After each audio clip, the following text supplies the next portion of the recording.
It's dingy. It's stretched. Oh, does it smell? It's so old. What is it? It's Carl's old bag. And now for your host, the Carl. All right, everybody.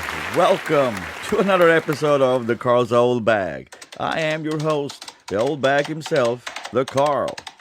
So once again, it's a nice, beautiful Friday outside when I record this episode. I hope everybody had a good week. When you listen to this, I think it's going to be Wednesday. So once again, I would like to thank everybody for listening in and checking out the podcast. And also, as you probably know by now, the YouTube channel is up too. It's still pretty early, but there's some very cool stuff coming your way. So why don't you go up to YouTube, check out the Phoenix Fire podcast, and subscribe, like, or leave a comment or two. All right, today I'm gonna change it up a little bit. This is usually when I reach into my old bag to pull out a CD by, totally, completely random. But today I'm gonna do a little bit different. I've been thinking about doing this for a while. I'm gonna grab a CD and talk about it, like reminisce. One of those albums that really hit me really hard. Something that just completely, I wouldn't say changed my life, but had a huge impact on my life. So today, it is Kiss, Creatures of the Night from 1982. Now, everybody have heard of Kiss.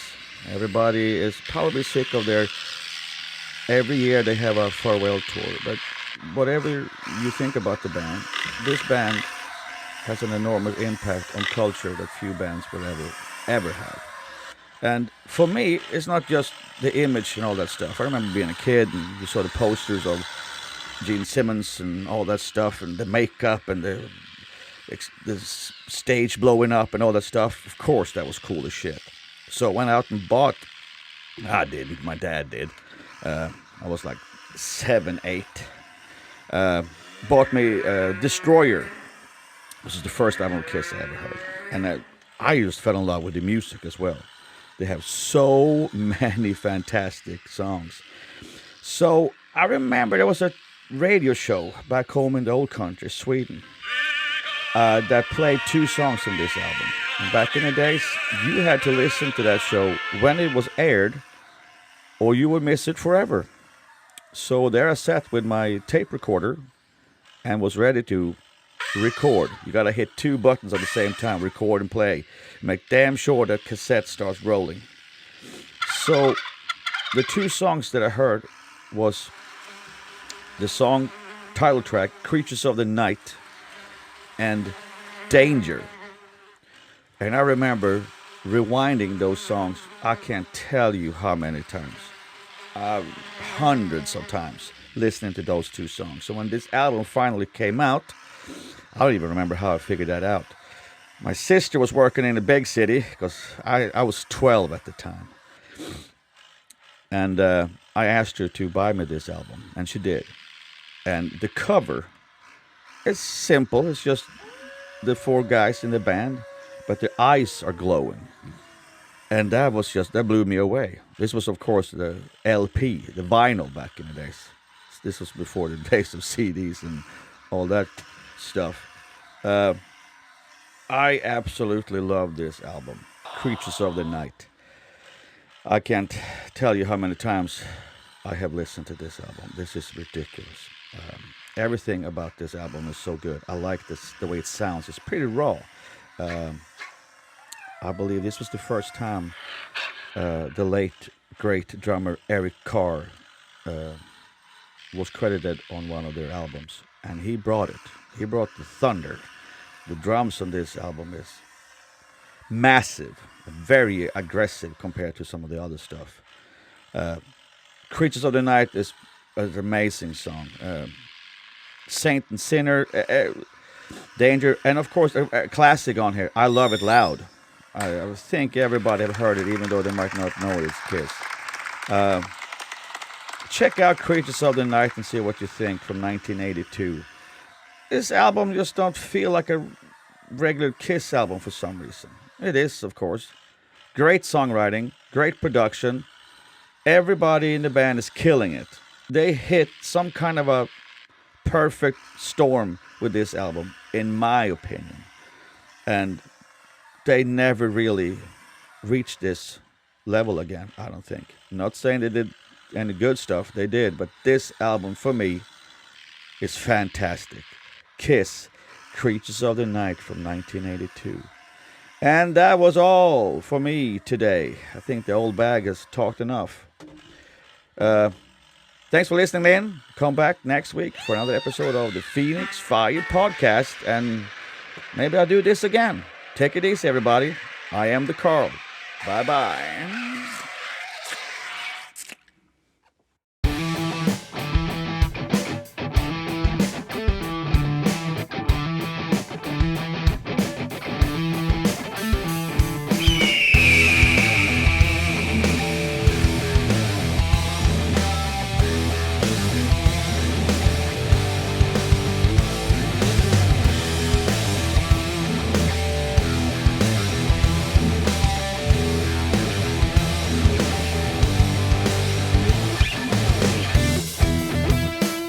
Welcome to the show, everybody.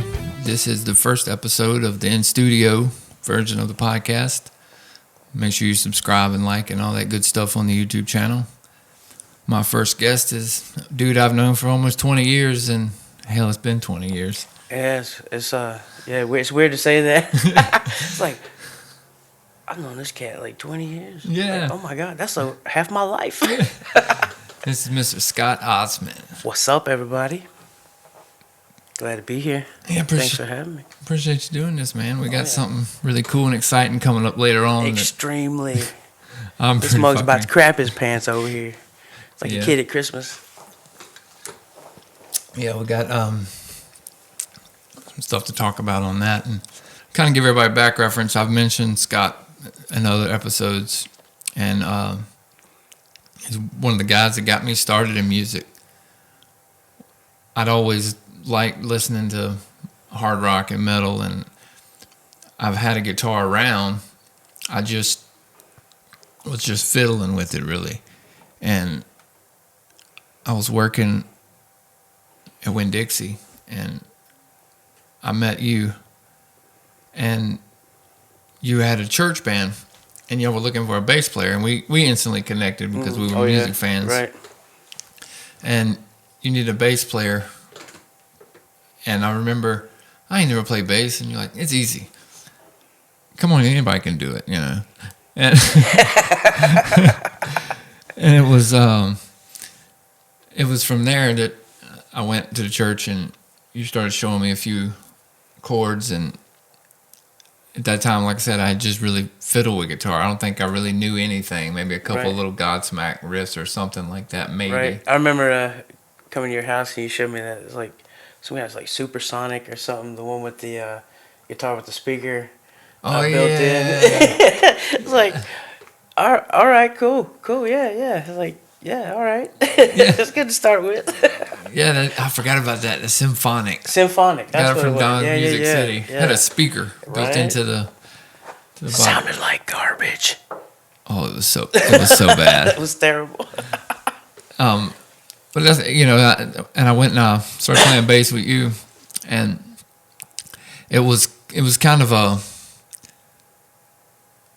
I was into it, but I felt really uncomfortable. And I remember you did like a family fun day event in the parking lot across the street on that flatbed trailer. Yeah, and I had to work, and I come over on my lunch break, and you're like, "Come on, just jump in and play," and we freestyle Freebird. Yeah, right.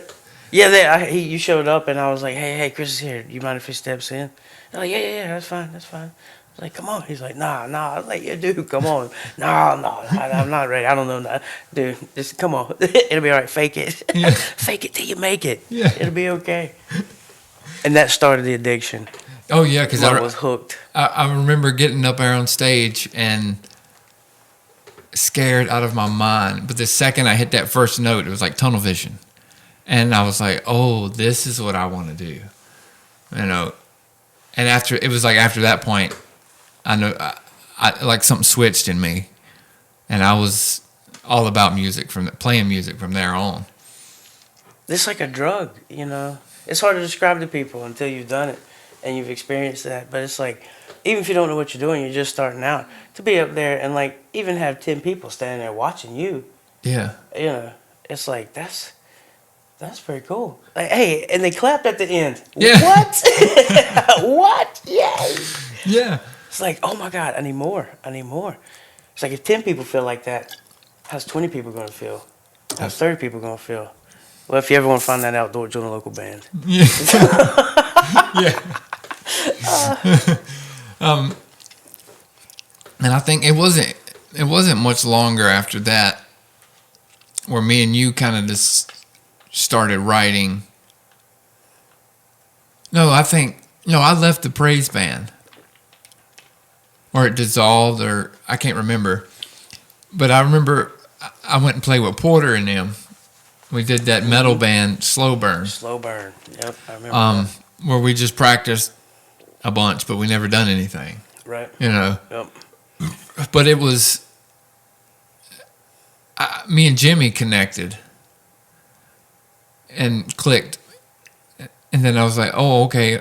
Now I'm writing songs with people. Mm-hmm. You know, in the praise band, we wasn't writing anything. Right. Nah, it was just playing. Yeah, and that band kind of fizzled or whatever because there was no motivation to do anything. And I think at that point, you and Jeff and Zach were doing like it was the Color Red. Yeah, it was me and Jeff, and I can't remember when Zach, but yeah, I can't remember if it was you first and then Zach, but yeah. It was Zach first. I remember, yeah. And then I was like, hey, we're doing this thing. You want to play guitar? He's like, yeah, okay, Yeah. sure. I was like, I wasn't sure at first because I was like, what we were playing. He's like, okay, cool. I was like, word, nice. Yeah. And it was, to me, that was my first taste of, we were both young, and I mean, hell, man, that was 2004. Something like that, yeah. 2004-ish or whatever. And I only know that because I know Broken Altar was in 06. Right. Broken Altar.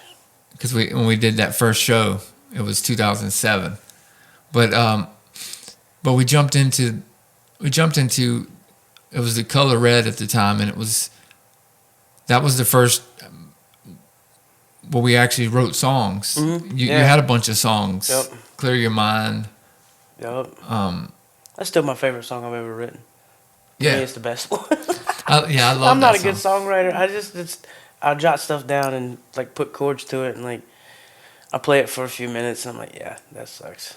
Like, I don't ever play that again.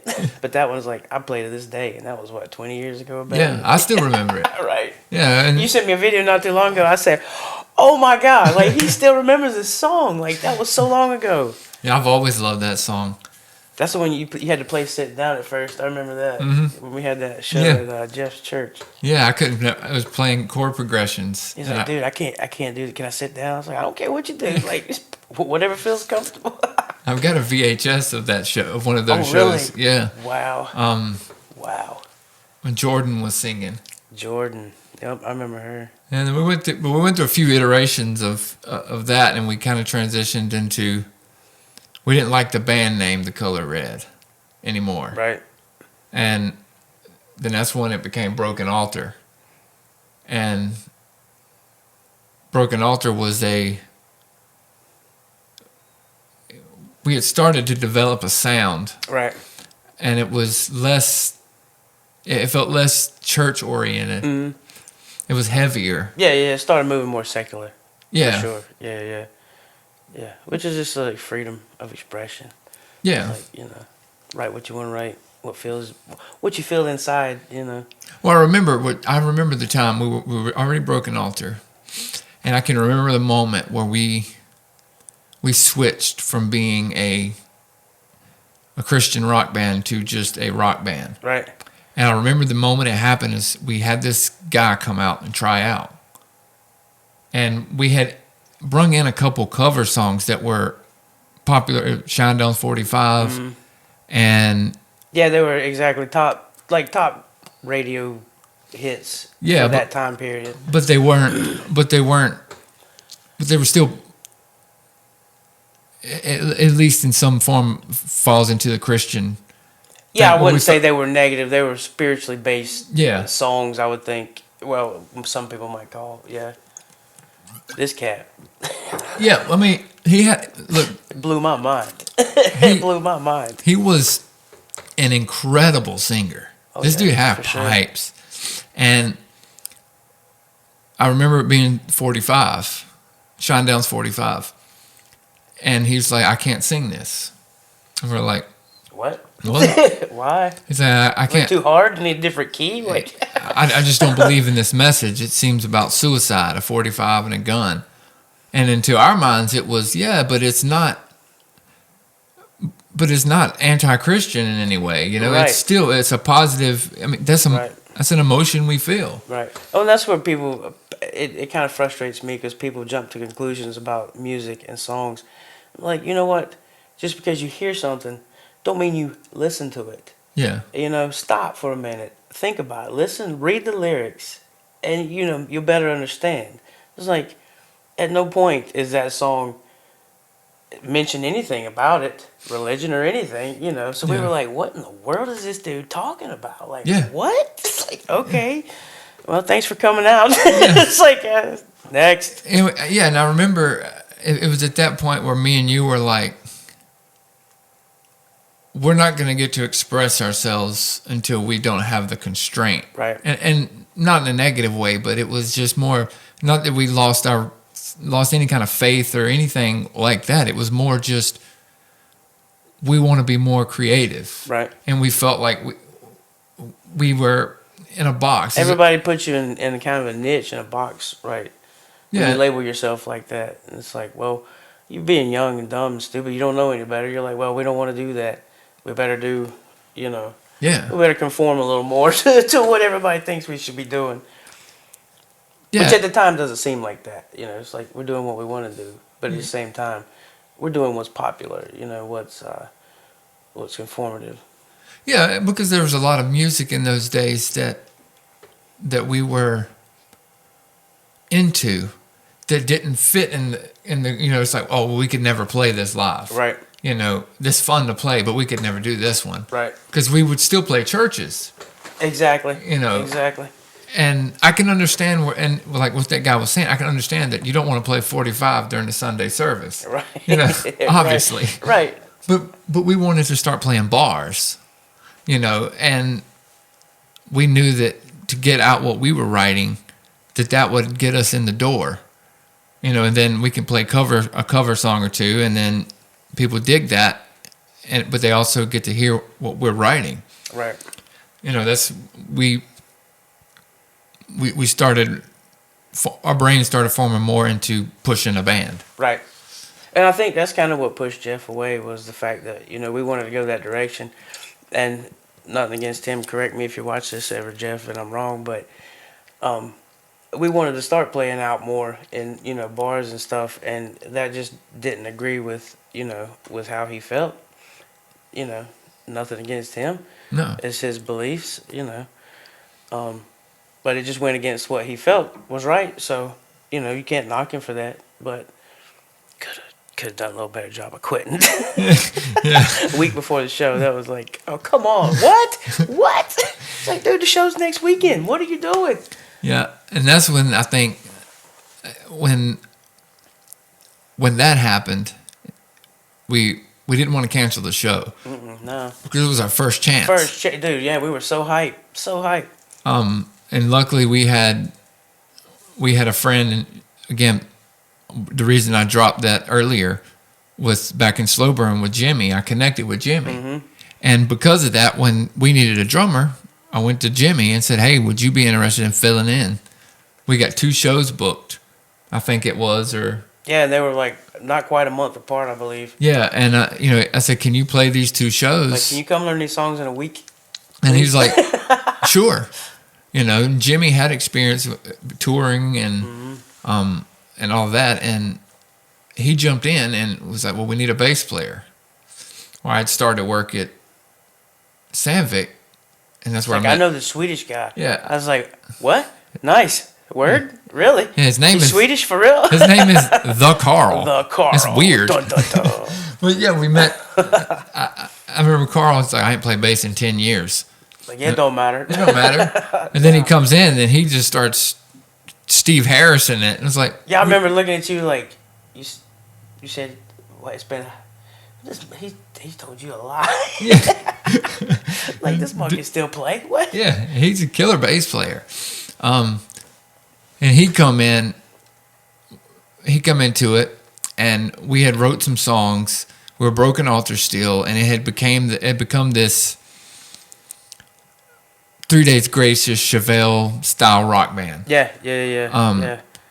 We were heavily influenced by that genre at the time, and it's such good music coming out then, and that's the direction we kind of went. It was like, this stuff's catchy, it's groovy, it's awesome, you know. Yeah, I remember I had this conversation with somebody on another podcast that I remember when 3 Days Grace dropped 1X. Oh yeah. Yes, And that album was the bomb. Yeah. Thebomb.com. Yeah, that was about that time with the formation, everything going with Broken Altar. And when Jimmy came in, he was a punk drummer.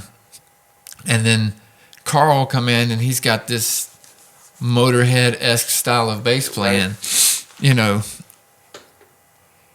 the sound started changing, and after 2 shows, both guys was like, "Yeah, we want to do this." Right. Yep. You know, and it was off to the races. And I think it wasn't much long after that, the influence of Carl coming in, we went more of a metal route. Mm-hmm. We got heavier. Yep. And that was something me and you neither one were familiar with. Not at all. That like, I listened to a little bit growing up, you know, but I was an 80s hair metal kid, you know what I mean? Yeah. The first cassette I bought was like Poison Open Up and Say Ah. It was the first cassette I ever bought because I was like enamored with that. And but then yeah, once Carl come in, it was like, well, when I first met you, you was like, "Hey, have you heard this?" I was like, "Nah, check this out." I'm like, "That's pretty cool." It's like, Yeah. So hey, the next week, "Hey, have you checked this out?" No. It's like, this is pretty cool. Like, so yeah, you introduced me to a whole new genre. Even though we listened to a lot of the same stuff then, you were listening, you know, from Porter and all them, picking up all this other stuff, and I'm like, oh, this is a little heavier. This is like, you know, this sounds how I feel. I can dig on this stuff. Yeah. You know? Yeah, and I think it also goes to be noted that this is 2006, 2007, 2008. And this is also the time we discover a band called Killswitch Engage. Oh my God. You know, Oh, that's when dude, that forever changed my life. when Like, Into you Heartache see world, dropped. you see your world through a whole different set of eyes after you listen to that album. Yeah, when End of Heartache dropped, I remember learning that album front to back. You come in the Evil Dead shit, you're like, check out what I learned. We're like, oh yeah. Yeah. Nice. And I think that's the point where I also transitioned to a metal guitarist. Mm-hmm. You know, I Right. want to play this. Yep. Because it was able to bridge the gap, because it was still melodic, but it was so heavy. Right. And we hadn't been listening to shit like that. No. You know. No, not at all. Like I said, it was 3 Days Grace and bands like that. Right. And once we turned more into a metal band, then I think at that time, we started a kind of drifting, because I was more focused on pursuing metal, and at that time, I think well, it was probably also a combination of being burnt out. Because how long we had that whole... Oh, dude. That was 2 or 3 years. We were in the Evil Dead shit for a while. Yeah. Going through members here and there, in and out. And it's like, bro, this is like, how long are we going to kick a dead horse? Like, Yeah. you know, if it's not one thing, it's like, okay, you don't want to drive this far. Okay, you don't want to do this. Okay, like, look, like, come on. You got to make some sacrifices if you want to make this work. It's Yeah. like, we can't be the only two that want to make this happen. It's like, yeah. Well, have you heard from so-and-so? They showing up today? Yeah. Nope. All right, well, I guess it's just me and you again. It's like, all right. I told this story on the podcast before with another guest. I remember the moment I knew I needed to change. And it was, we played a show in Smithfield, Oh, dude. The Last Resort. I'll never forget that show. And it was a young band named Malevolent Disregard. Dude, those cats. And they were so good. I was like, I don't want to do Like, this bro, anymore. right. Wait, I remember me and you standing there looking at one another like, just shaking our heads like, what are we doing? It's like, what are we doing? And we were pretty tight. Those dudes were stupid. But yeah, they showed us. Stupid tight. They showed us that, well, this is what you're supposed to do. Right. Yep. And for me, it just crushed me. Oh, yeah. Yeah. You know, it's and I like, remember me what? and Carl at work talking, and I was like, I just don't want to do this anymore. Well, it's like you come to the realization, like okay, you're either born with just natural musical talent, and you can just play it. I knew a guy like that. It made me so sick. Just he can hear it, and he's like, okay, no problem. And you see guys like that, and you're like, you know what? That's all they do. That's all they do. They go to work, and then they go to practice. Yeah. And then they go to work, and then they go to practice. And they're hanging out on the weekends. I mean, they're probably together 7 days a week. Yeah. You know, it's like, dude, that's time. That's a lot of time. But that's what they want to do. They've invested that. Yeah. You know, and then it makes you stop and think, man, it's like, I don't know if I have that much time. like, dude, I gotta go to work and I gotta sleep. And I was like, no, these dudes eat, breathe, live music. You know what I mean? And that's what it takes. That's what it takes. You know. Yeah, it's a crossroads that we all have to come to. And I think at that time, you had been doing it a lot longer than me. And I think you had reached a point where you were ready to take a break. Oh, yeah. Yeah, yeah. And I didn't necessarily want to take a break, but I was at a crossroads because I knew that what we were doing was not right, but I didn't know what I needed to do. Right. You know, and I was kind of like, well, I got to figure it out. Right. And I was also going through a lot of personal stuff at that time with my custody battle and all of that. And I kind of unplugged, but I've always wanted to get another band going. Right. You know, and that was all the way up. That would have been, it was 2007, it was August 26, 2007. It was our first show. Nope. As Broken Altar with Jimmy and Carl. And that, from that point up until... With Untied Laces. Untied Laces. We gotta go to bed. Yeah. We got school tomorrow. Sorry. I digress. That's another story. But it would have had to been, I'm going to say it was 2008 or so. And no, that's right. I didn't step away yet. But me and Carl had the other band, Unburdened. Oh, yeah. Misery at Dawn. Yeah, Misery at Dawn. Yep. Me and Carl kept writing. Y'all had a Kim, lady drummer. Yeah. Yeah. She was badass.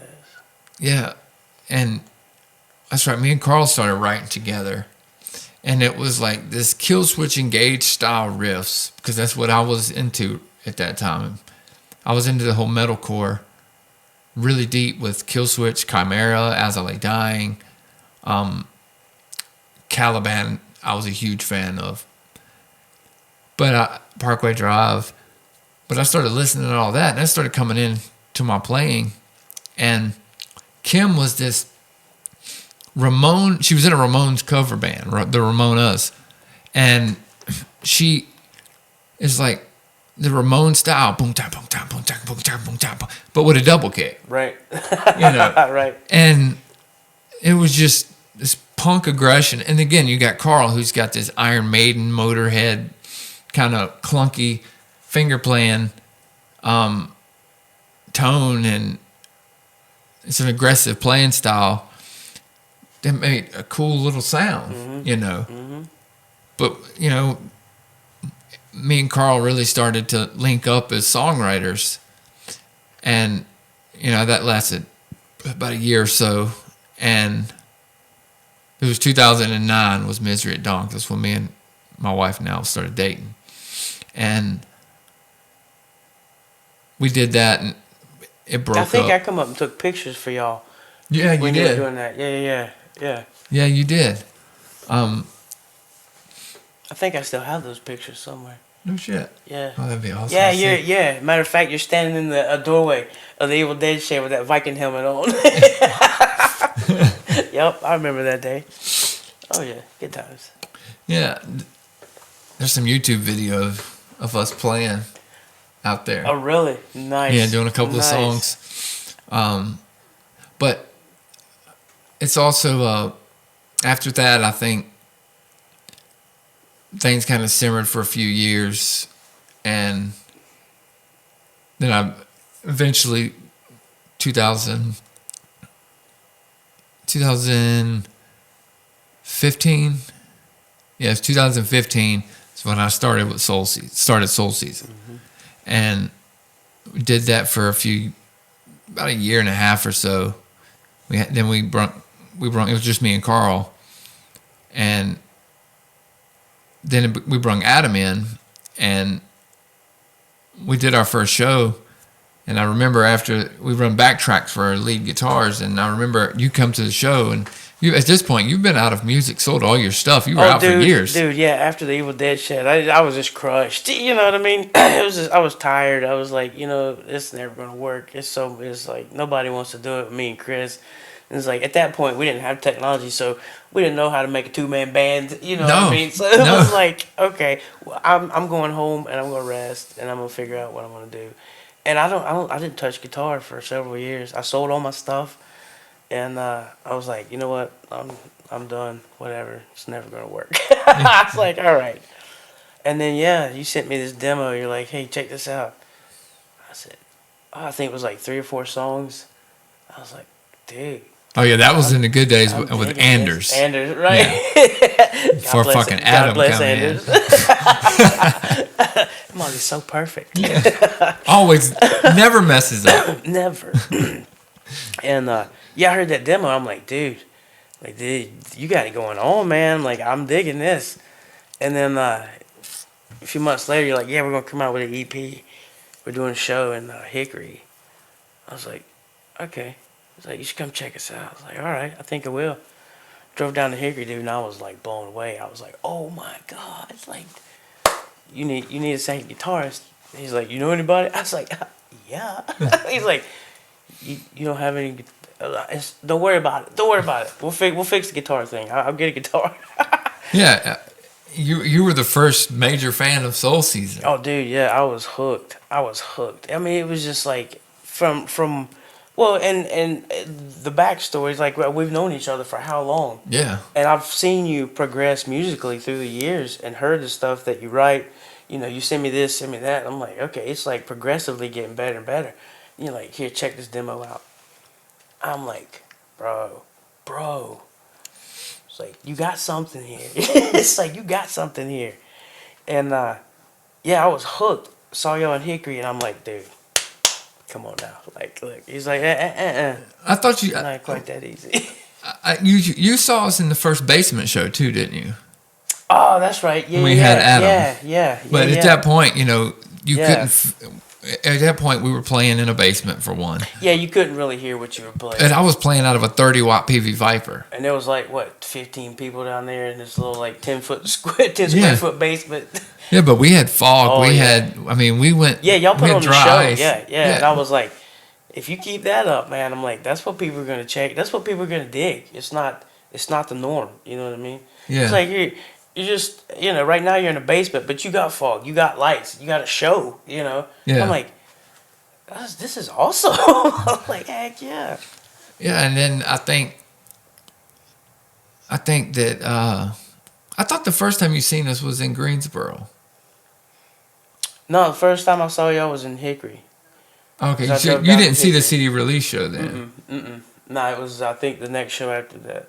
Yeah, and I think, like I said, you've seen us in the basement. I think you've heard the album, and you liked what we're doing. You thought it was awesome, and you I guess it was Hickory you came out, but at that time, we had stage boxes built with lights in them, and we had fog jets. Right.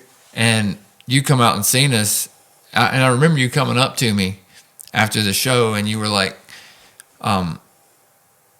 you need another guitarist. You know, you could fill out those leads. Right. You wouldn't need the backing tracks. And I was like, what, do you know anybody? It was like, Right. I was like, hello. yeah, and you were hooked. Yeah, oh yeah, dude. And I saw that firelight inside you. You sent me the again. Wither album, and I'm like, oh my God, let's go. Let's do this. I'm like, yes. Like, let's do this. I'm like, it's like, all I can do is ask. All I can do is ask, you know. And it still wasn't just like, okay, come on, you know. Because there was so many years that gone by, and we still stayed in touch, but we weren't like playing together at the time, and you know, and all that. And it was still like 3 months. 3 months. I saw the first show, and you're like, okay, if you're serious, then, you know, come some practice, hang out, you know, check the vibe, you know, learn the songs. I'm like, dude, that scared the crap out of me. I had to learn an album of songs in like 3 weeks for the first practice. I'm like, oh my God. I'm like, I've never played by ear at all. Very rarely. You know what I'm saying? And I'm like, all right, I'm texting Chris. I'm like, all right, what key is this in? What tuning? Okay, got the tuning down. All right, sitting there. I'm like, oh my God. Oh my God. Like, I did it. Call him. This part right here. What is this part right here? Okay. 3 weeks. I was like, whew. I pulled it off. Yeah, it was. I knew you could play. I knew it'd been a while, but I also, my head was already laser focused. Oh yeah. And I knew what I wanted. Yep. And I knew what I was wanting to do. And I tried to be honest with you about that. Yeah, and that's totally, totally foreseeable, because like, just because I can play and we've known each other don't mean I've never played that genre before in my life. Yeah. You know what I mean? Drop C sharp. I'm like, what is that? it's like Japanese, but it's all in coming out of your comfort zone, stepping out of the box, and that's the type of person I am. I'm like, hey, I can help. If he wants me to help, I'll be more than glad to help, because like, I'm on board with this. They're like, this dude, this is awesome. Like, you know what I mean? This sounds so good. And yeah, it was like 3 weeks, practice these songs, learn these songs, come out, a few practices. I played with Carl before, obviously, didn't know Adam, but, the vibe was there. And y'all were like, all right, let's do this. Word. Like, I'm excited. Yeah, and you came in running. I think we did a show. I think your first show was, we did a full weekend. Because we play. I think you didn't do the first show. No, I didn't do the first show, second. because the first show I think was at Hickory. Fayetteville. Hickory. Was it Hickory? Mm-hmm. Yeah, it was Hickory.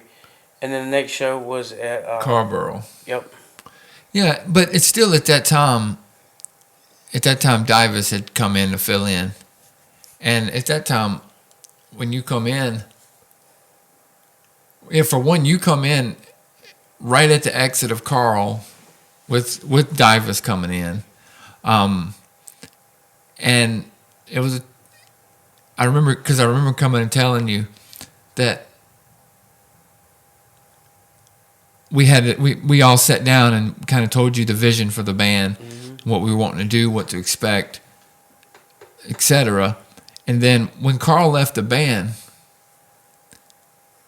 it refocused me at somewhere else, right. Because there was this door or this barrier we couldn't go past, because we knew Carl didn't want to go that far. Right. We knew that, you but we never intended to take Soul Season where we took it while Carl was in the band. Right. We always respected that. We respected Carl. We did get a little heavy with the shows, but we respected that. It was just that, it was. As you and me both have learned, it gets intense. Oh yeah. And it had got too intense for him at that point. Right. Well, and that's one of those things too that some people have a hard time understanding.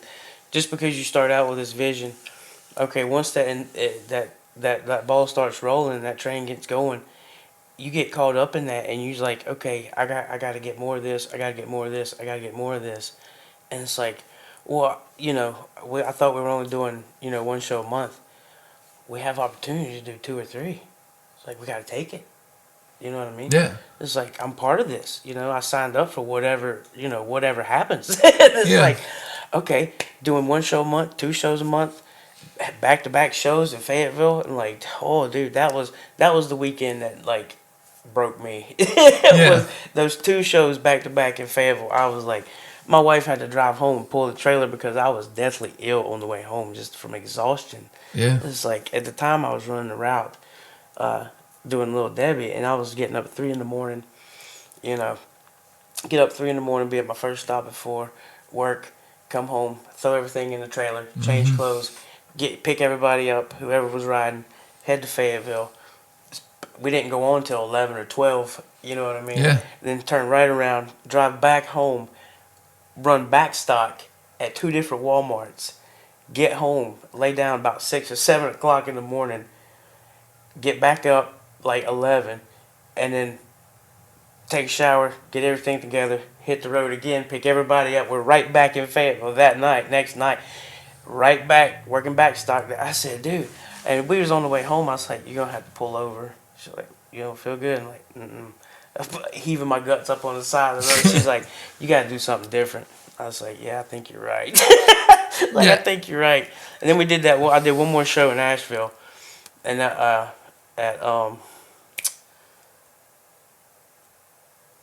what's the one in Nashville we did? Sly Grog. Yep, Sly Grog Lounge. Yep. And then after that, I was like, look, I can't. It's like I can't. I just can't keep up. It's too much. Yeah, I remember, like I said, when Carl left the band and you were coming in, you were kind of in trial run, Right. and I think your first show, by the time your first show, Carl had already left. Because I was at Carborough, Yep. and that's when Adam made him see Jesus. Yep. That's when old girl OD'd in the hallway. Yep. Yeah, we were sitting out on the patio, and I'm like, that's not good. Yeah, and I'm like, y'all need to move Chris her. is We like, got a "Y'all show. need to get out of the way. We got a show to do." I said, bro, she's like unconscious. He's like, look, we go on in 30 minutes. Like, they better hurry up. Yeah, we're playing whether they move her or not. Right.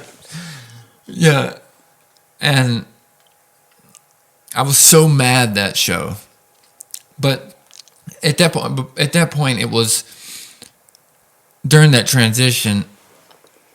Stuff like with Carl leaving, I was so angry, and I was like, I'm gonna make this in spite of him. Right. That I had the balls to reach out to see if we could record at Silvercord. Right. And we got the chance, and we knew it was going to cost us some money. We knew we was going to have to go up there and drive up there and stay there, and it was an experience we wanted to do that we never would have went for without everything happening. And I remember at that point coming to you and saying, I know we kind of talked about this is what we plan to do, but things are kind of changing now. Mm-hmm. And with this opportunity, we can really go for it. And you were like, I'm down, and from that point, that's when I turned it up to 11. 12. I remember the week I come back from New York, I was in the hospital with anxiety attacks. Right. Thought I was having a heart attack. Yep. And that was a week after New York. I ran so hard. I mean, we didn't sleep for a week. Yep. And just me and Adam recorded up there. And after that moment, coming back from New York, it was, it's like I died right there the next week. My body crashed. Mm-hmm. And then when I come back, it was laser focus. Right. When we grew the stage show, we started booking shows like bam, bam, bam, bam, bam, bam, bam. And we almost like we had a tour set up. Right. And it was all over the state, Florida, some Virginia shows, but we were playing every weekend, just about. Right. And then we would still rehearse on Sundays, you know. Like I said, it was a lot of driving. You know, it got intense, but I was so, and a lot of that was I had this fire from Carl. Right. You know, I was so angry at him at that time that I was like, my ego was like, look how big we can make this, you know. And like I said, I remember the night Jackson was born. You know, I was like, we're playing this fucking show. Right. You know, and I left the hospital, come play the show, right. and went back. You know, full costume, stage boxes. Right. You know, and then it started thundering and lightning, raining. Fuck it, we played. Right. You know, full show, fog jets, everything. And backdrop blowing over, and we kept going. And we had it was a good. I'm glad we did it because we all knew this is what failing feels like. Mm-hmm. You know, so we worked harder. And then there was photo shoots, you know, music video shoots. Well, we got to do this for this magazine. We got to make sure we get these done by this time, and we got to meet up one day and sign all these magazines we were on. It was hectic. Yeah. Oh, yeah. I would work during the day, and just stay on my phone. Yeah. All day long. Yeah, dude, it was hard to work because we were talking back and forth all day long about this, trying to set this up, get this up. Who's talked to this person? Have you called this? Have you done this? Have we done this? Do we have this? And I'm like, hold on, maybe let me check. It's like, I don't know which way I'm going. Hold on. It's like, oh yeah, I need to go put these cakes in the store. It's like, I'll be back in a minute. Yeah, and there was a lot of just stress, you know, and I ended up. When Divas was in the band permanently at that time, you know, the whole Beast of Mind process it almost killed me. It was gruesome. Yeah, you know, I could see it almost killing you, and I didn't have the heart to fire you. Well, that's the problem. But I knew you wanted to go. I don't want to let anybody down. Yeah. And I'm like, I got to keep going. I can't let him down. You know what I mean? Like, he's put so much into this, and I put so much into this. Like, I can't stop on him. I can't quit. Like, I got to keep. And your body's just like, no, I can't. You got to stop. Like, and I've seen that. And I started getting concerned, and you know, I didn't know how. I still didn't know. I didn't have the heart to fire you. Right. And you didn't have. You believed in this so much. Oh yeah. That, I mean, you were killing yourself. Yep. You know, and I seen it in Fayetteville. That was where I remember seeing it because you were just like out of tune. You were off. Right. You wasn't there. Nope. You were sick. That was the night you got sick. Yep. Yeah, I seen that in Fayetteville too, and I was like, this ain't gonna work. That's why I remember us having a conversation. We was in the car on the way back, and you were just like, you were quiet, and you just all of a sudden were like, so how's everybody think the show went? And I'm sitting up front like, don't ask me that. Bro, like, it sucked. It's like, yeah, it's all right. Yeah. Oh, I just want to get home. Like, I don't really care how it went. I just want to go home. Yeah, it was.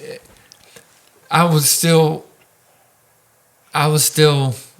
so driven. I was like, I was on speed. I wasn't. It was, well, I kind of was. It was just Monster energy drinks. Right. You know, and cigarettes. Yep. And I numbed it all with weed, the pain, and my body started falling apart. You know, that when you left, and we went to Florida, and we did that show, and everything was like, this is incredible. It's working. After that, the very next show, Divers started falling apart. And then when Divers left, my health went to shit. You know, and over the past couple of years, we've still stayed in touch and stuff. We talk, you know, it's no hard feelings. Oh, no. You know. No. Life's too short for BS. You know what I mean? Yeah. You got good friends, you need to keep them.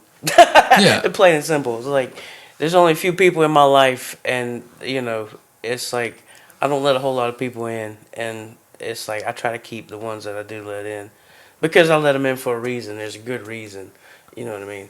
Yeah. And it's like there's no reason for that to stand, in between how many years of friendship. It's like, psh, it is what it is. And also during that time, I kind of stepped back and I'm like, Becky's like, you talk to Chris? I'm like, no. Chris is doing Chris right now. Like he's working through some things. Like when he's ready, I'll hear from Chris. And sure enough, a few months later, it's like, hey, what you up to? It's like, see, I told you. And she's like, who's that? Your girlfriend? Like, yeah. Yeah, I mean, I lost myself there, and and I've paid for it for years since with my health. But things happen. We've always been able to go a year without talking, and then pick up the phone like next day. Oh yeah, like nothing ever happened, right? Oh yeah, and soul season is. I got to a point in my life where I'm like, I had to step away. Right. I needed a break. I needed to figure out who I was again. Well, and it's also hard from friendship standpoint of like seeing somebody put so much into something and want it so bad, and it's like a flower. After the bloom, it is so beautiful, and it starts dying. Yeah. And petal by petal, they fall apart. Yeah. And then you're left with nothing. Yeah. And it's like, it's so hard to watch that. You know what I mean? Yeah. It's like all you want to do is help, but you don't know what to do, and it's not just like they got to work it out. Like it's like I'd love to help him, but there's nothing I can do. It's something he's got to work through his life. He's got health issues going on, this and that. Like when he's ready, I'll hear from Chris, and it's all good. Yeah, when I got sick, I remember it was me and Adam had a show in Asheville, and I was at the height of my sickness when it was bad, when I was in the bed all day. And I remember driving to his house and him saying, "What the fuck are you doing? Right. You need to go home." Right. And that's bad when Adam said that. Yeah. And I was like, "No, we're doing this show." And we went over to Brent's house to pick him up. And all three of us are sitting on the couch. And both of them was like, "Fuck this, we are not doing the show." She's like, "Yeah, we are. We're going." I was like, "No, we're doing it." He's like, "Dude, you're dead, dying." right? And so I went. I drove. That was the longest ride of my life. I can imagine. Trying to get back home. Right. And from that point I took a break. We didn't do another shows. We decided to go try and put out a single. And we did another show, couple shows after that, and then since then it's like it's still there. Maybe one day soon I'll be drawn back to that, you know. Right. But the point I'm at in my life now, especially after my sickness and watching how close I got yet to how far I was and how it all fell apart, and seeing all that about myself, now I'm more focused on just creating. Right. Fuck all the rest of that shit. Yep. And I don't care about all of that BS drama, and that gets me inspired again. That's where I'm at now. I'm inspired again. I'm creating, I'm doing the podcast. I'm managing things a lot better. My health is better. And I think my friendships are better. I've been jamming with Carl, and me and you talk. I send you stuff all the time. Well, it takes a lot for a man to sack up and be like, you know what, I messed up. I messed up, and I'm sorry. And, it's like, all you can do is be like, you know what, it's nothing, It's like, that's what friends are. It's like, you got to be there when you need them, and, just do what you can. Oh, it's like I reached out to both you and Carl and apologized for how I was, and that was part of I got to move on, and told both of you I didn't want to lose neither one of you as friends. Yep. And it wasn't worth all this bullshit. And no, not at all, especially after the many years, and it's like, I can understand both sides of it. Obviously because I'm one side. I can see your side of it. It's like this is what we're doing. I mean, we've got this done. We're going this way. It's like we can't stop it. You know what I mean? The momentum is there. Let's roll with it. Like, bro, like I can't tour. It's like no, we can't. No, Yeah. it's like it started out one show weekend. Now we're like talking about setting up a tour. Whoa, wait a minute. Yeah. It's like, no. Like, okay, I'm out. I love y'all, but deuces. Well, so I knew when I started shooting for touring, that's when Right, I lost control. right. But I've been writing. I started writing again, and I'm experimenting different styles and sounds, and I'm really falling in love with the guitar again. Mm-hmm. And my fear, and I remember telling Michelle this, it always broke my heart after Broken Altar that you just kind of got out of music. Oh yeah, it was like it was so crushing. It like you work so hard, and you try this and try that and try this and try that. Nothing's working. Nobody wants to do this. Like you know what? Screw it. I'm going home. Y'all can have this. And you don't have to be that way. I could have, just as easily said, you know what, I'm not gonna let that bother me. But at that time in my life, there was a lot of other stuff going on. Young, dumb, working 2 jobs. It's like, practicing this, that, the other. It's like, I got to refocus, do what I need to do, and the stupidest thing was getting rid of all my gear. It's like if you stop playing, don't sell all your stuff. No. Keep it. Because it gets expensive having to rebuy all this stuff. Yeah, But yes, I'm so grateful for the Soul Season experience because it got me back into playing.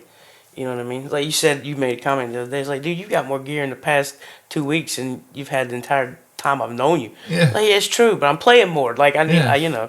it's like, it's nice to have tools. Yeah, well, that was my fear after Soul Season. I was like, Scott's going to give up music again. He's just going to be done. And when I'd call you and talk to you or text you, you were like, no, I'm doing this or I'm playing. Right. And for a few, I'll say it took you, about 6 or 8 months to get, I think, going with music again because you. After Soul Season? Yeah. Yeah. It was there for another while. I was like, you know what, I'm just going to set it to the side. It's here. I've got stuff. Let's try to see what I'm going to do. And yeah, I'd pick it up here and there and play this, play that. And then I'm like, you know what? Like, I want to play again. It's like, so I started playing at church again. And it's like, it fills that void. Yeah. It's like once, twice a month, learn a few songs in a couple days, boom. And it's like, it fills that. Well, I'm not a songwriter. I care nothing about that really. It's fun every once in a while if I come up with a little ditty or tune or some words I jot down.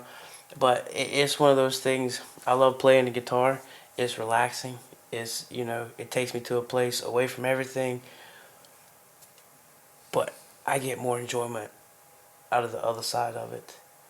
You know what I mean? The mods, the Frankenstein, I want to make guitars. I want to paint guitars. I want to trick them out. You know what I mean? My wife said the other day, she's like, I think you like painting guitars more than you like playing. I'm like, yeah, I do. Like, I love playing guitar. But it's helped me kind of transition into the other side of it. It's like, this is what I really want to do.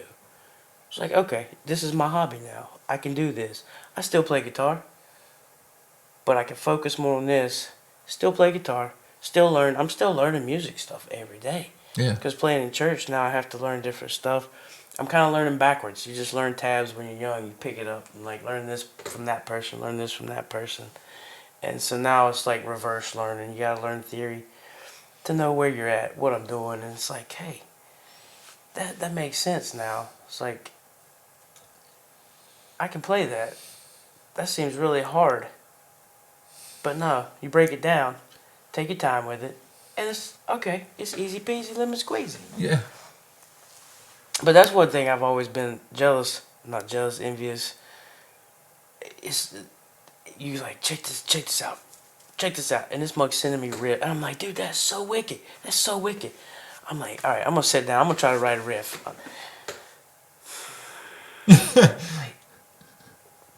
Dun, dun, dun, dun, dun. Nah, sit there for another minute. Then I just end up playing songs I already know. And It's like, see, you know what? but see, that's the thing with me. I'm the opposite. I It's have like, all right, I'm no gonna go paint a guitar now. I have no interest in learning anything. I Right. can't do it. Right. I can't. Right. If it's really simple, I can pick up a couple riffs or whatever. But I can pick out certain riffs. But learning a song, I have no interest in that. But it's weird though, because like you can pick stuff up and you're learning stuff even though you don't realize it, because you're able to put different songs together in different ways. Yeah. With all this stuff, you know, you learn this song from this band and you're like, you know what?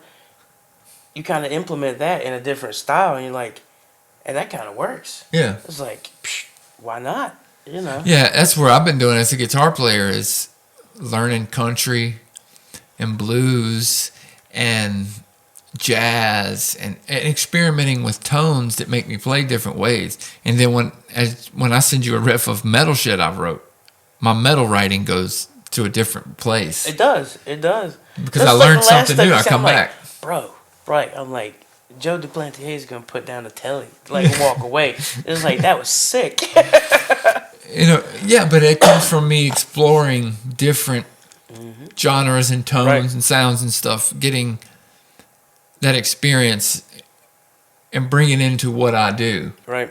You know, and again, I fell in love with the guitar again. I don't like writing lyrics. I like playing bass. I like playing around with the bass. Right. It's fun. But I just write music, and I've got, I've sent you all different genres of music that I yeah. wrote. That Yeah. It's fascinating to hear. I love it. Because it's like I said, I've known you for so long, and I remember that semisonic, whatever guitar you had. And it's like, then we went, I think, to the Warlock. Yeah. And like, now you've got this collection over here, and it's so much versatility, and each one has their own unique sound, and you're not just playing metal with them. You know what I mean? You sent me a blues lick the other day, one that was kind of country. Then the next thing it's like Gojira blowing my ears out. I'm like, oh my god, this is so awesome. But yeah, and you can hear that. You can hear that in the stuff that you send. It's like the progression. It's like, I'm amazed. It's like I showed this cat a couple chords, and now this dude's like writing whole albums. It's like, it's awesome. And I've gave credit to you in quite a few episodes that Right. You're the one that lit the fire. Oh, it feels great to know that, like, I inspired somebody. That's awesome. Yeah, and you taught me what it meant to be in a band, Right. and and all that, and like where we're at now, which is what I've been wanting to talk about all episode. Ooh, here it comes. I don't think y'all ready for this. You mentioned that you're really into creating guitars and modifying guitars, and that, number one, quick backstory for people who don't know, you did some luthier work. Yeah, I had the honor and pleasure of working for a man back in like 99, 2000, Terry C. McInturf, you are the man. I was a 19-year-old kid who built furniture in high school and piddled with stuff, and I had pictures in a portfolio of all this furniture I built.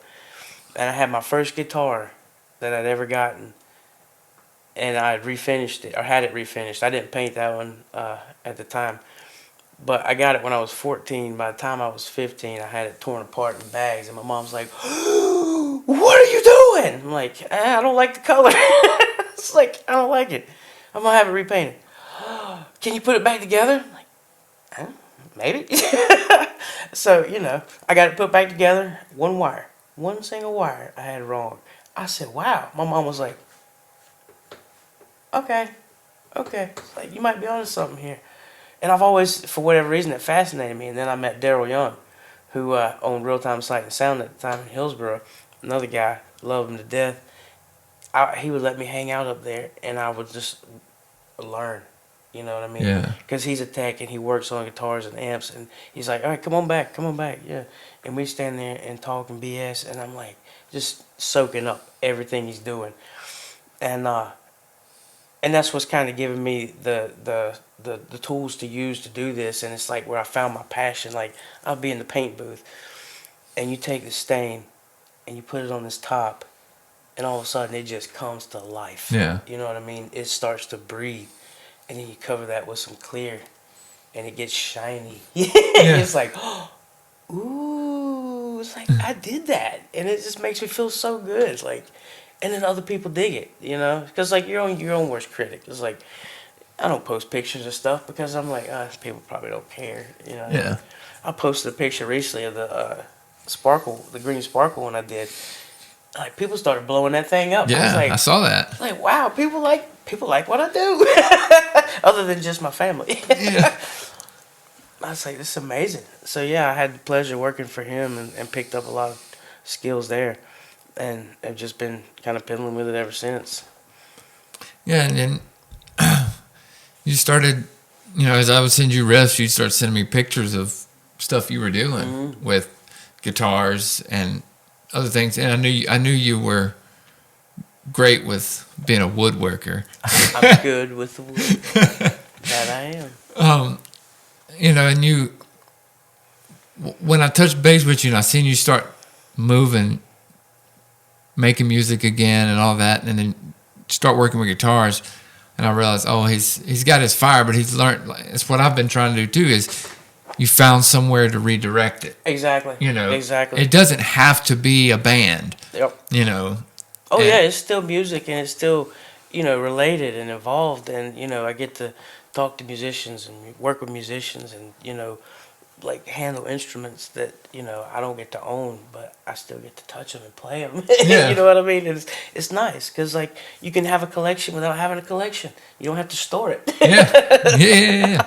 And let's be honest, most people, I was like with me, all the guitars I have, I play all of them, but for the most part, though, you know, you get a new guitar. I don't care who you are. I don't know how many guitars you have. You gravitate to a couple. Yeah. Most times than not. Yeah. There's a couple that are just your babies. You know Yeah. what I mean? Oh, yeah. For whatever they feel good, they sound good, they play good, all the above. It's like something just feels right. You know? Yeah.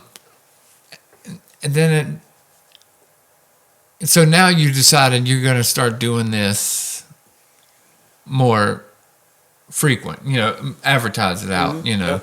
Yep. Are you going to do like a business name, put like an Instagram or Facebook page or anything? Yeah, I thought about actually starting up a separate Facebook thing so that I can keep photos separate. And nobody wants to rifle through a bunch of, you know, kids in my pics of my kid while they're looking for, you know, samples of projects that I've done. Yeah. You know, but yeah, technology is not really one of my fortes. You know, as much as I dislike Facebook, you know, I try to just stay pertinent to some things I feel people will dig. But I need to start that way. People have a clear place to go to see, you know, work and stuff that I've done. Mm-hmm. Yeah, that'd be good. And But they can still go to my personal right now and see some pictures of stuff. So yeah, we'll get links up to it when you do.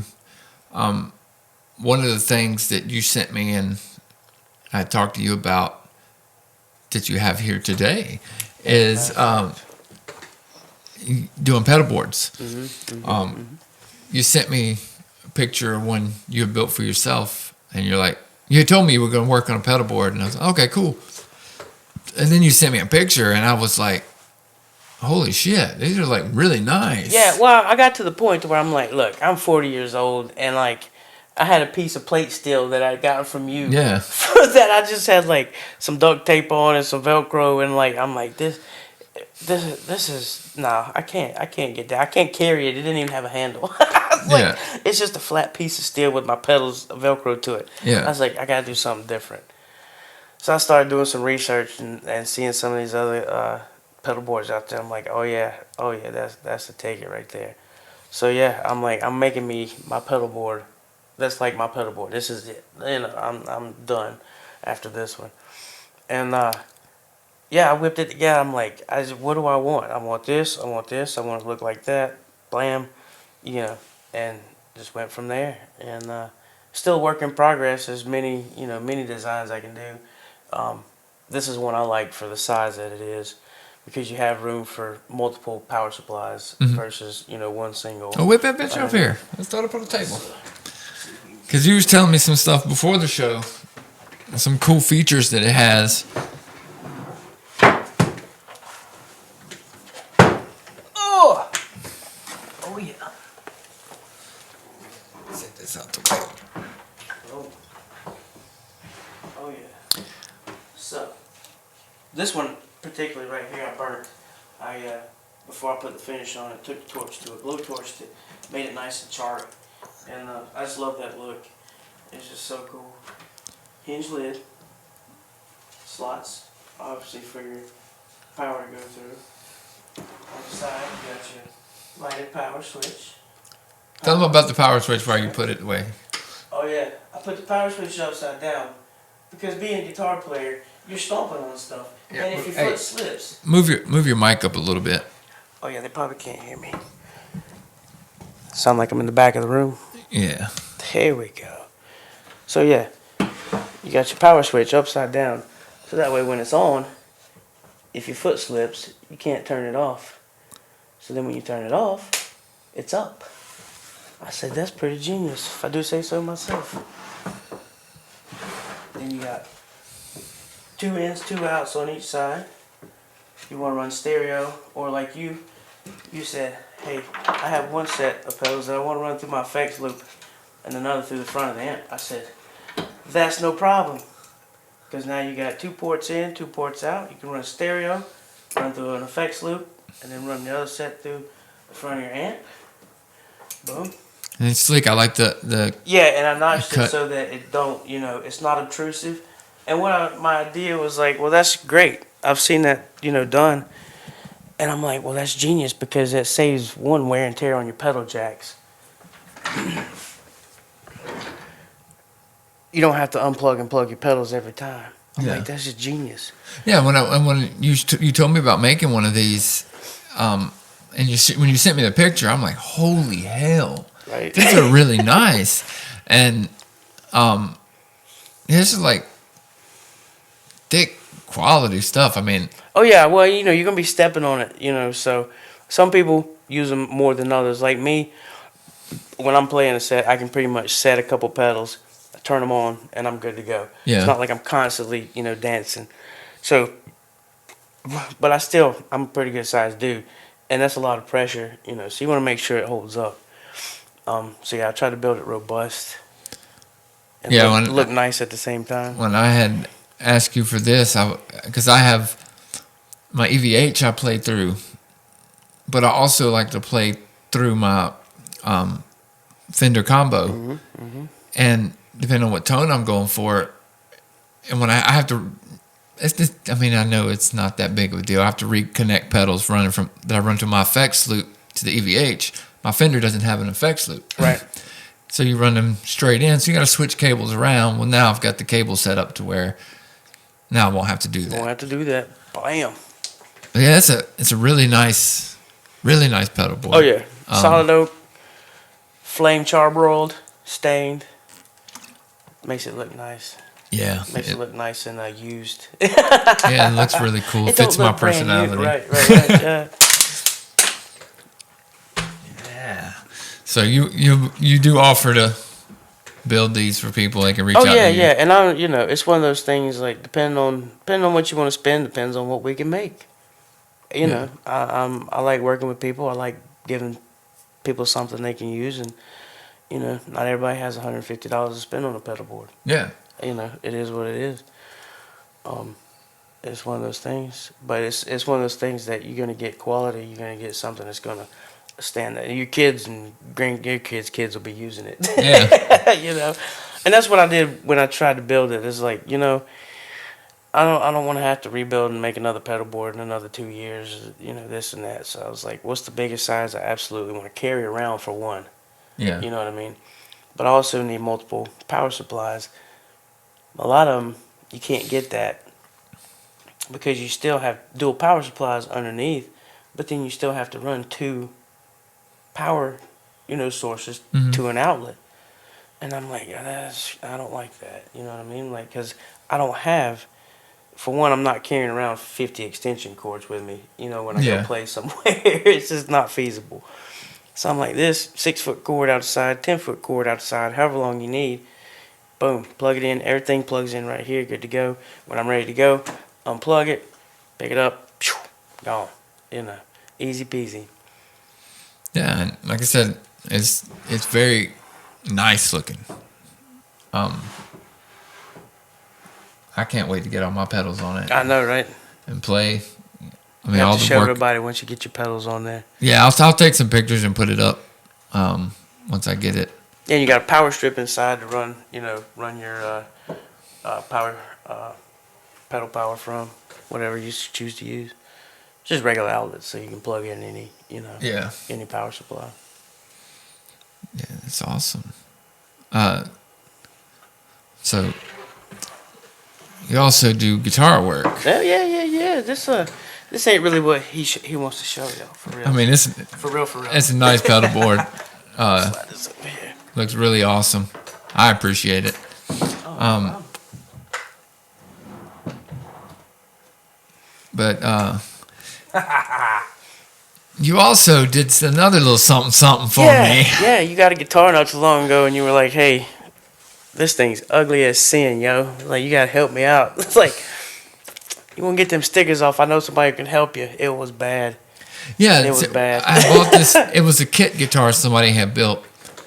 Built really well though. It built excellent. extremely well. Plays Yeah. so good. Yeah, the neck it's a maple neck that just my first maple neck and maple fretboard both, and I just fell in love with how it played. Oh, for what I say, it's like he built this. Yeah, Like he made this. This is great. I mean Like, it sounded amazing, and I got it for next to nothing, and he built the case for it too. yeah, and he built a case for it, and it was more of a conversation piece for him that he fell in love with too, but he put some stickers all over it, and I was like, well, I take those stickers off.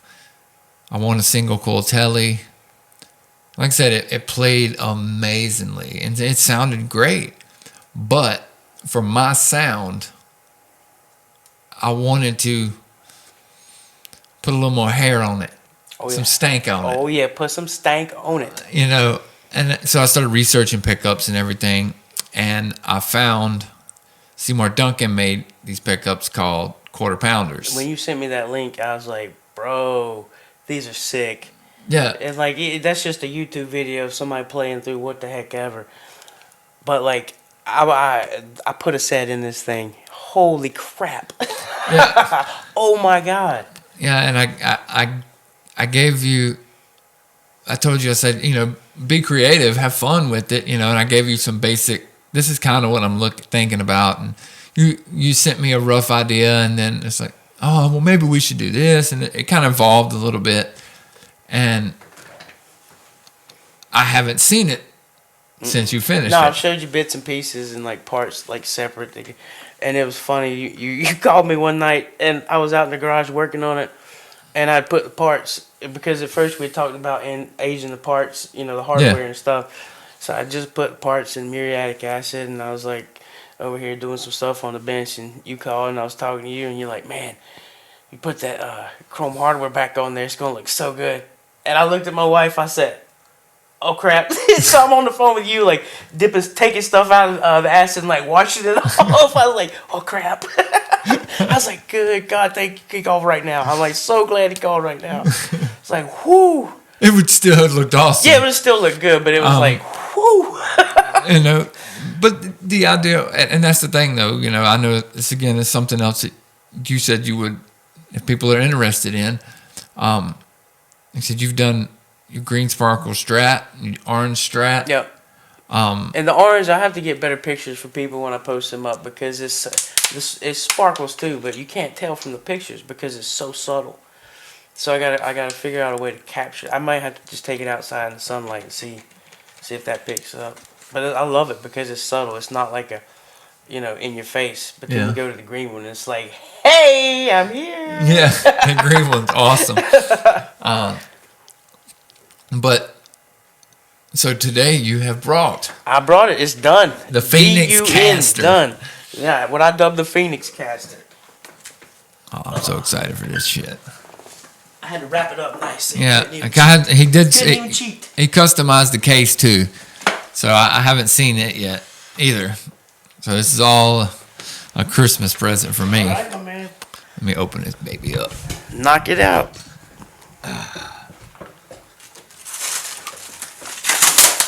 Hope you got fresh drawers clean because you're gonna need them.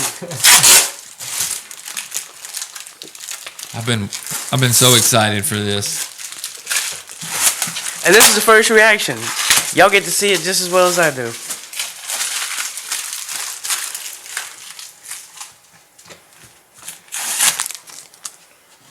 Oh shit!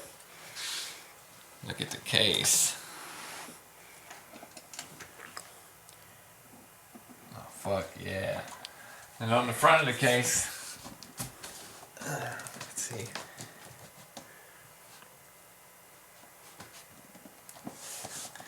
In order to rise from its own ashes, the phoenix must first burn. Oh man, that's badass, dude. Right?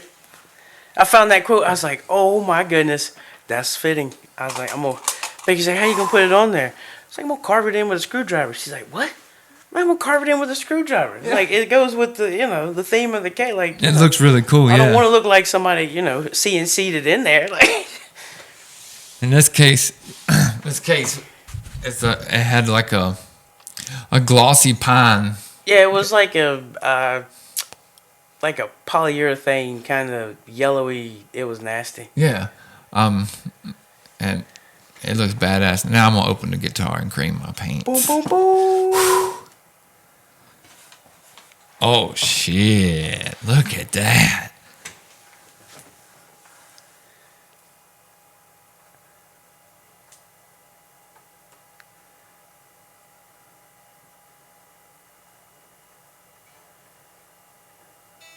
That damn neck. The neck is sexy on that shit. thing. Even my wife was like, "Wow, the neck turned out really good." I was like, "Right? Oh. That feel on the neck. It feels good, right? Even with that gloss. I'm not much on gloss finishes on the neck. It's just my preference, but that one feels good. It's nice and soft. Man. Dude, fuck. That looks really cool. Thank you, sir. Oh, shit.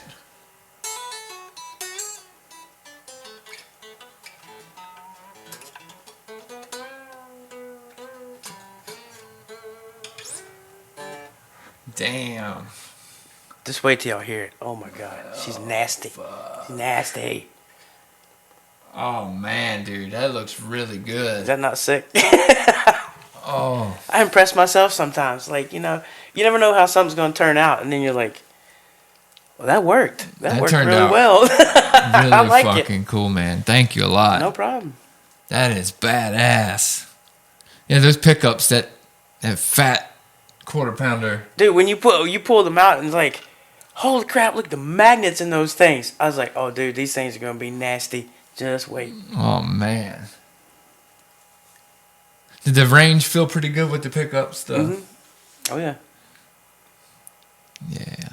Yeah, that's why I couldn't believe the responsiveness. It blew my mind. It blew my mind. You play the lightest note, and it rings right through so clear. You chug, and it's just so clear. I was like, wow. Damn. I was like, no, they sound good through my setup, but I'm like, I can't wait to hear it through the EVA. Oh, we getting ready to. It's good, but Huevos for days. we getting ready to. Fuck y'all, it's the end of the podcast. All right, bye. We're gonna go play guitar now. Yeah, man, you did an incredible job. That Thank you, looks sir. really Thank you, sir. good. I remember I was going to ask you, was you going to put the pick guard back in it? I'm glad you did. I wasn't sure. I wasn't sure at first either because once I got the body to a point, I set the pick guard on there. I'm like, I don't know. I went back and forth and back and forth. So then I set the bridge and the control plate on there. I'm like, oh yeah. Like this is gonna look nice. It's enough shine and chrome to I'm definitely to set off the black pick guard. I'm glad we glossed it. Oh yeah. Oh, It makes everything pop. that neck looks sexy, man. It's sick, right? I was impressed. I say, hey, that turned out good. It did turn out really well. Oh, excuse me. Shit. Hell yeah, man. So if you get your link before I put up the episode to your Facebook page for your definitely. so people can see pictures and stuff. Definitely make sure keep in touch on the podcast Instagram or something. I'm gonna put some really good quality photos of these, both the pedal board once my pedals are on it, and also the guitar. Man, that looks really fucking cool. Thank you, sir. I'm very impressed. Oh, I knew you'd. I'm pretty sure you'd like it because of the pictures and stuff I said. And I kept teasing him. I showed. He sent a picture about. He was all ready for the podcast, and I sent like a fuzzy picture of the corner of the case. He's like, "You son of a bitch." I was like, "I gotta keep teasing it." Yeah, I've been looking forward to this for a while now, and it's man, is it beautiful. It's nice. It turned out really, really good. Oh, you never know when somebody says, "Hey, just burn it." Yeah. Okay. All right. But, you can't go too far, And Yeah, I think I was like, you know what? I was like, I know what I'm going to do on the back. I think the body Show is the back beautiful. of it. I put a little buckle rash on there that was burnt in. I said, that's going to be awesome. That neck is... And the neck is like, right? I said, wow. I got to see if I got any pictures of it before. I have one that I can send to you. It's got I forgot to take a picture before I started taking the stickers off the body, but it's still got the stickers on the neck laying on my bench that I'll send to you. It was I probably do. the color was actually the same as the inside of the case, and it was just like yellowy, orangey, shellac, polyurethane nastiness. Yeah. You know. Yeah, it's a gorgeous guitar, and you're going to be busy. Oh yeah. I plan on. Oh, I actually have another one that I'm about to work on. It's a Strat. Yeah. Oh, yeah. I heard about that. Yeah. That's going to be killer. About that. It's going to be out of this world, so to speak. Rim shot. Oh, man, I appreciate you doing the very first video excited. episode. I'm honored. I'm glad I can do it. Anything you want to plug or? No, just stay tuned for links. When the video goes live, and I'll have my stuff put up by then. And hit me up on Facebook. Send me a private message. I'm easy. I'm flexible. Whatever budget you got, that's what budget we can work with. I like to help people out. Take something that they're not able to do, and turn it around for them. There's a lot of people that can do what I do, but it's nice to have somebody Yeah. that can do it, because you're getting your instrument back in in the best condition that it can get. Because some people out there they don't care. They just pass them through the bench and like, okay, yeah, it's just another $45 setup job. Yeah. You know what I mean? Yeah. It's like, but yeah, setups, anything, pickup swaps, pot swaps, whatever. It don't matter. We can do it all. Whatever you want done, we can make it happen. Oh, man. Well, thank you all for tuning in to the first Phoenix Fire episode. And thank you for listening if you're listening. And I will see you next time. Peace. Peace.